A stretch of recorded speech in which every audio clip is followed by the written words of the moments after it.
This is the podcast between an old school mentor and a digital mentee on managing and/or working with people, navigating a career, growing profits, and not killing your coworkers along the way. Now let's join the consultant, Haydn Shaw, and the millennial who fixes Haydn's iPhone, Seth Tower Hurd. It's a consultant and the millennial, the place where marketing meets management. We help you grow your career, make more money, and not kill your coworkers along the way. I think I slightly changed that mission statement every single time, but the gist of it's always there.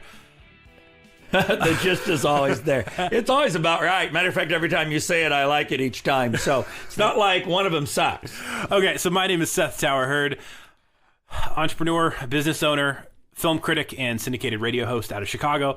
Joined by my friend, mentor, and person that tells me not to do stupid things, Haydn Shaw. That's actually very funny. I would be the millennial. He would be the consultant. Has helped more than 30,000 managers in his career and has been featured in Time and Forbes and helped a whole bunch of companies that you would know by name, like the Atlanta Falcons and BP.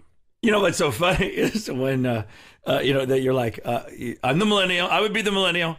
And he would be the old guy, which we lovingly call the consultant because old guy just, seems so identity rude. Well, you know what? Ageist. I mean, but the term consultant doesn't have tied to it like that you instantly got a trophy when you're 8 years old in soccer for losing. So it's got its upside too. There you go. That'd be a whole nother episode, and it will be. Change. Why is it so hard? This is one of those things that I've been through. You've actually helped a couple different organizations that I've worked with walk through, and it's something that you've also helped, out of the 30,000 managers that you've helped and coached, I mean, at least 10,000 plus have needed help in this area. All right, so I'm going to break down one situation I was in that you came in to help with, and then we can jump off from there. And so I was with a nonprofit in the Chicago area that went through a CEO change, very needed CEO change. And for a second, it was like, oh my gosh, this is awesome. We're never going to have any problems again. All those problems are fixed. And then 8 or 9 months goes by, and of course, you still got problems. And it wasn't that it wasn't the right move. It was a great move. It was a great move for the organization I was with at the time. But then there was this like coming down period, and I almost want to compare it to election night if your person wins, in historically. Oh no, that's funny. I've never thought of it that way, but people talk all the time and change about winners and losers. Yeah, but election night, your person wins, and it's like, well, hey, now all those things are going to happen, and then obviously politics are a pretty hot topic right now. But you pick any election during your lifetime, and what happens between November 4th, 5th, or 6th in the next July is not what you ever think is going to happen if if the person that you wanted won. Okay. So it's kind of the same thing in business. It's like, even if we were excited about this, that boomerang kind of comes back around and hits us in the head again. And it's like, well, wait a minute. Well, it must be the leader. It must be that idiot over there. It must be, and actually it is the actual change process itself.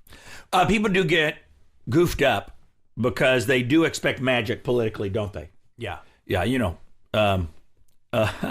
So much gets blamed on a president economically, and the experts estimate that a president has 3 to 4% influence directly over the economy, and so people have all these great expectations. I think that relates to change as well. In this case, you get a brand new president, and the change needed to happen for a while. That president was beginning to had made some bad decisions, had not made some needed changes 5 years earlier, and culture-wise, didn't have. It was a bit old school in the culture that was created, and very successful in his era. And people are like, "Oh, this will be the thing. We need to do this for a long time."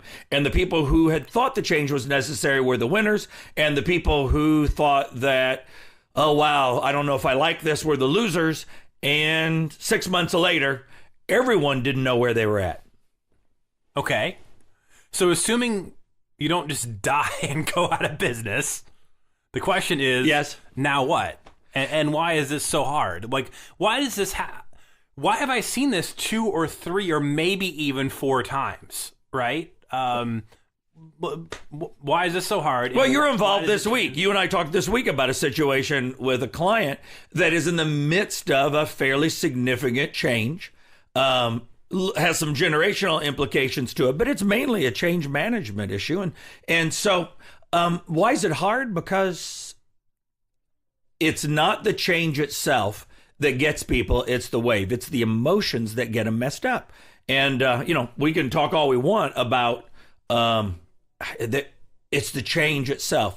But that's the big thing that I focus on when it comes to human beings. It's not the earthquake that kills people. It's the tsunami. It's when the tsunami hits the shore. And so the earthquake underwater doesn't do the damage.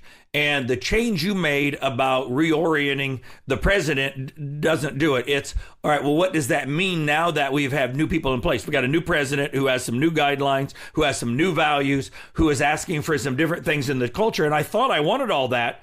But now there are some things that I don't know if I like, and I thought I was a winner, but now I don't know, because it's not the change, it's the wave. And that, by the way, is the biggest mistake leaders make. And that, by the way, is the biggest mistake younger people make as they try to make changes in organizations. Okay, so I'll speak from a place of weakness here, okay? And the science backs us up. If you haven't taken Strengths Finder, spend $34 on that sucker right now. It will be one of the best investments you make in your career. So my 3 lowest skills in the workplace, my 3 worst: consistency, doing the same kind of task over and over again. Harmony. Getting along with people. It just cracks him up. And competition.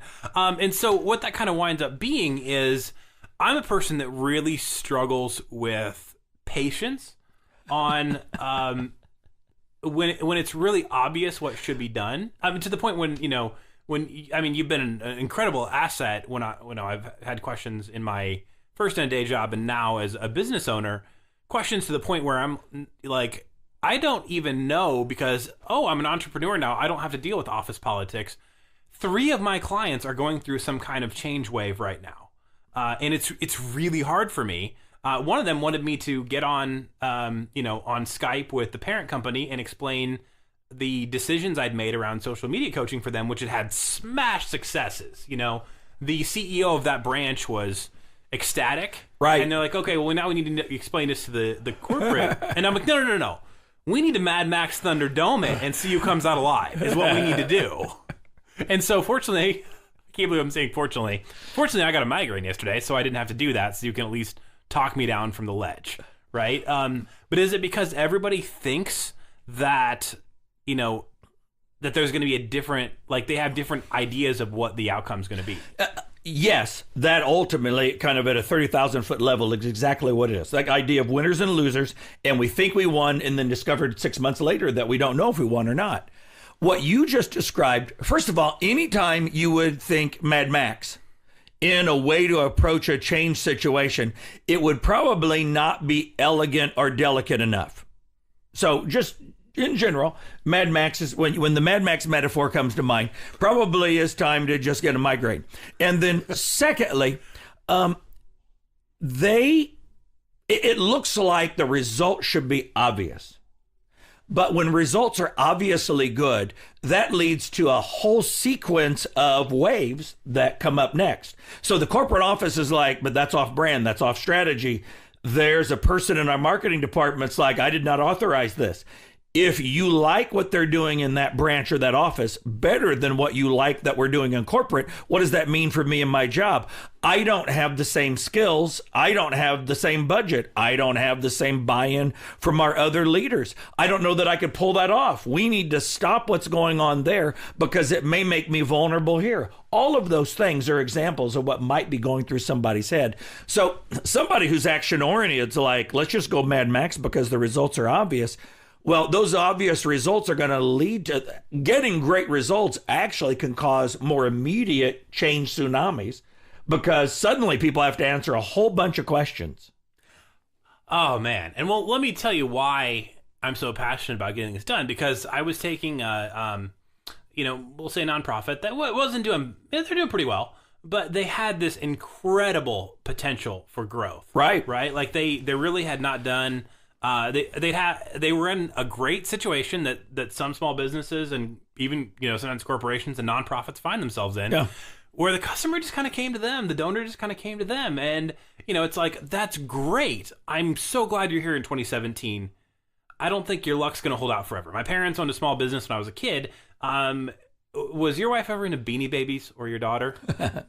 I don't even know how big of a bin of Beanie Babies we still have not got rid of. Okay, so the business my family owned when I was a kid, I mean, there were years we made money hand over fist on Beanie Babies, but we didn't count on that for the rest of our lives.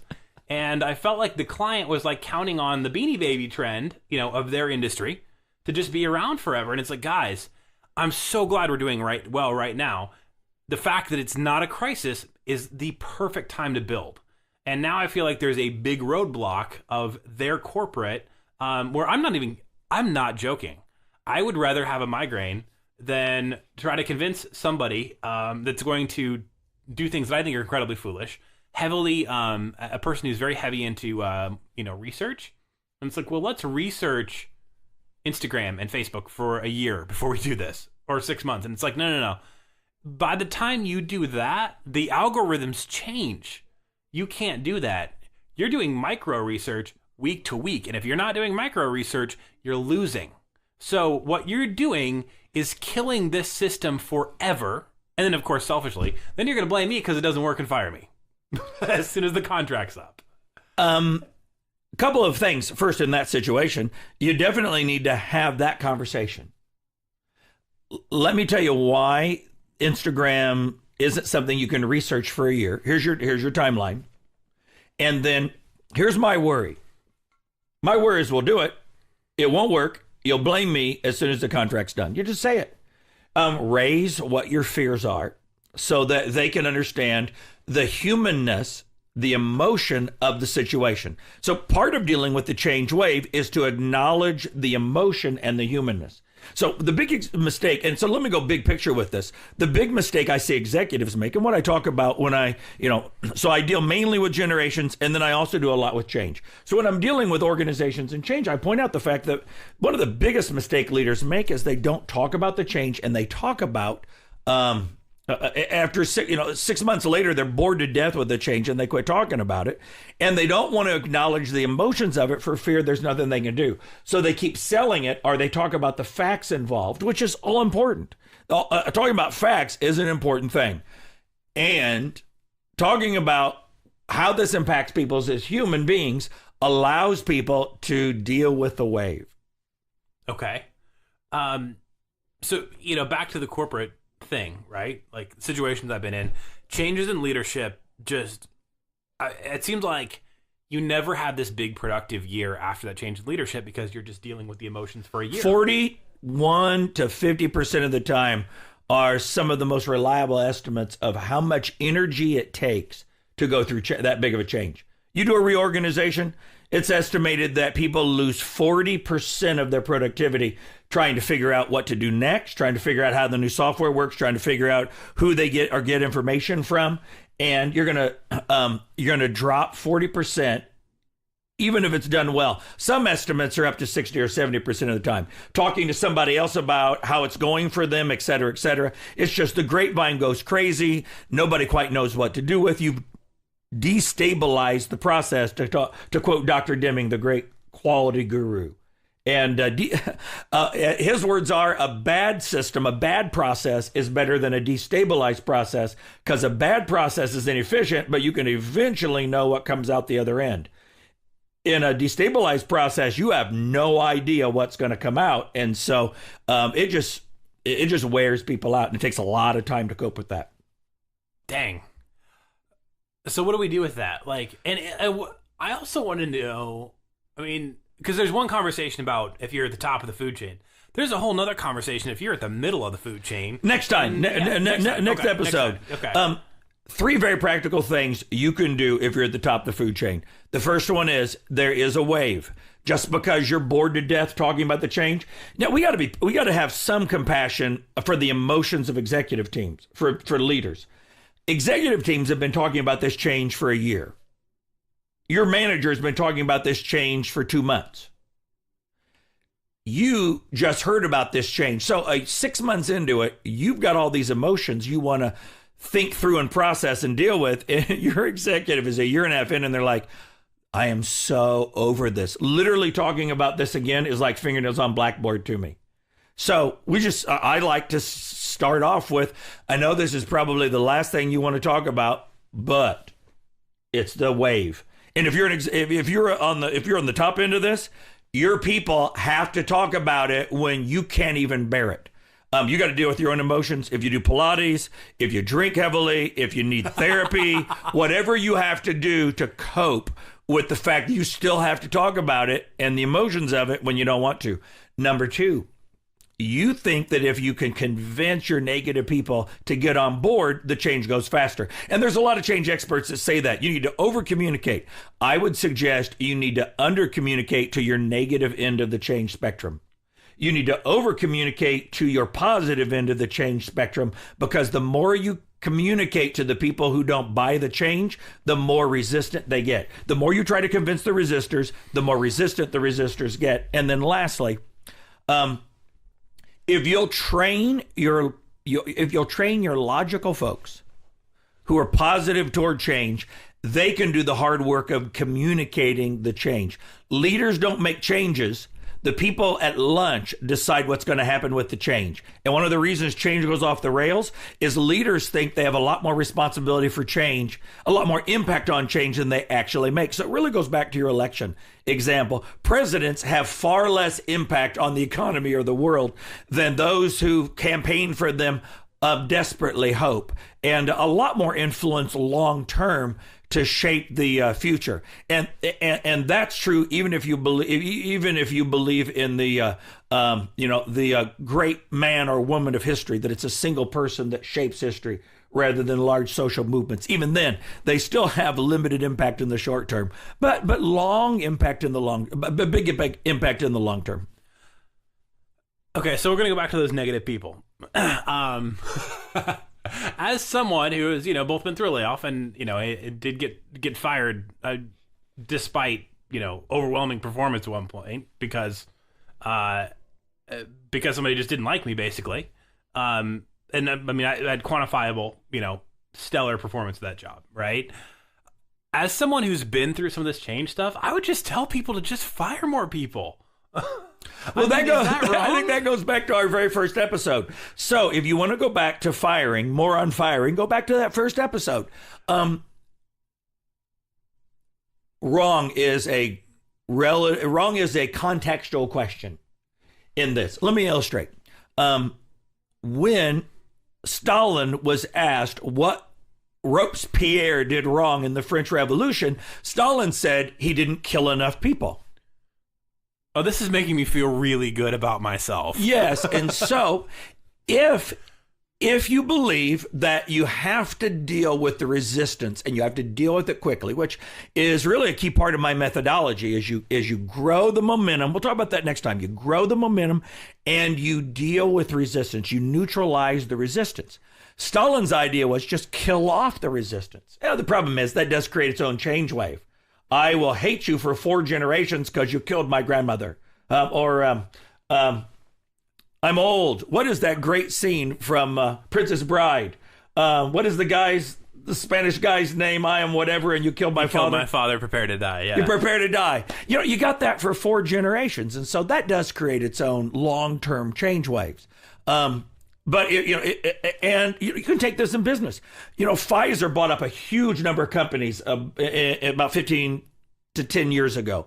They bought up a huge number of companies, and I had some clients who were part of their companies, and Pfizer said it this way: "It's but we did it this way at whatever pharmacy or whatever." They said, "Yeah, but we're Pfizer now."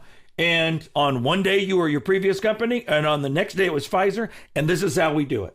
So Pfizer didn't have a whole lot of, let me hold your hand, let's see about integration. They were all about, boom, this is Pfizer, this is how we integrate, this is our process. If you don't like it, there are many other places you can work. And so that was a bit of the take it or leave it, and that has some merit to it. I've seen companies that tried to be really humane in the way they did downsizing or buyouts and made people miserable for the last year and a half because it was just like it never ended. And so there's something to be said. So it's not all bad. On the other hand, there are more finesse ways to do it. And most of us aren't in a Mad Max world where it's literally what they say in change management, build a burning platform. Well, most of us are smart enough to know that the whole thing is not burning. You just lit us on fire because you saw something on YouTube or went to a workshop that said you got to build a burning platform. And yes, you have to communicate there's a real need for it. But seriously, it's not on fire. And the ice cube is probably not melting. And somebody moved our cheese, but there's still some cheese. And so quit making people think that it is drastically overdone in order to try to get enough buy-in. If it's a great idea, smart people will get it. And there's other ways to get the change momentum. Okay. We got about 4 minutes left. I know, but that was a rant. I'm feeling better now. I'm feeling so much better now. So in the last little bit here, and we're going to pick more up on this on the next episode, right? Yeah. So you got to just wait 1 week and we'll get the rest of it. So, we talk about this why the wave hits so much. What's the 1 to 3 sentence takeaway of once you understand that, what to do? Because you said you can't fire everybody. So you want to, and we're going to get into this more, but, barely communicate to the negative people. Who are you really trying to convince then? Like the A group that's on board, that's the people who are most, extroverted in the organization? Like, where is this linchpin? Got it. Actually, the people who are most extroverted can often be the people who burn out quickly on the change. I refer to them as enthusiasts because they get excited. They're very verbal about it. They are great at getting energy going, but in 5 weeks, they are on to another idea. They don't do well over the long haul. They are sprinters, not marathoners. And so they're not who you spend most of your time with. You spend most of your time with the people who are positive toward change, but are the marathoners. And the easiest way to tell that is, do they respond to change logically or do they respond to change emotionally? And if they're a logical extrovert, they can be great. But you know what? Some of your best change salespeople are introverts who are still positive toward change. And so you spend your time there. You don't over communicate to your negative folks, but people who have a negative predisposition toward change, predisposition toward change. That's the word I wanted. And you hang out with them, you answer their questions, but you don't overdo it, because for people who don't like change, only seeing is believing. You cannot say enough words that make them see it, because they can't see what is not real. They're just like Underdog. But I know we're out of time, so I'll have to talk about Underdog next time. Oh, we got about 3 minutes left. Beautiful. Do we talk about, who will eventually get on board and who you're going to have to go help find something else to do? Oh, we definitely. There are people in an organization who have been so burned. Here's what I tell my kids when you date. You're never going to find anybody perfect. And a great long-term marriage is not about finding somebody perfect. And John Gottman's research on that is killer. Even people with mental illnesses can be very happily married.